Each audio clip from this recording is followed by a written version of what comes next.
Hey everyone and welcome back to another video. In this video, I'm going to show you how to switch between photo and video on the Insta360 Go Ultra. Now this video is going to be particularly useful for individuals who just got their Insta360 Go Ultra. And let's say that you're going on a trip and sometimes you want to take photos, sometimes you want to take videos. How do you actually switch between the two? So we're going to go ahead and power this on. And once your Insta360 is powered on the bottom left-hand corner, you're going to see a video icon. So click on that video icon. And this is where you can switch between photo, burst photos, time lapses, star lapses, slow motion. So go ahead and cycle between all these different modes. So we'll select video.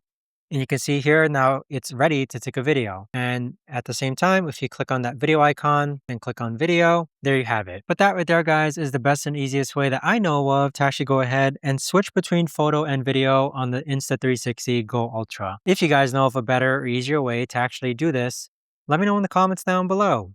I would love to know. Thanks so much for watching, everyone, and I'll see you guys all in the next video.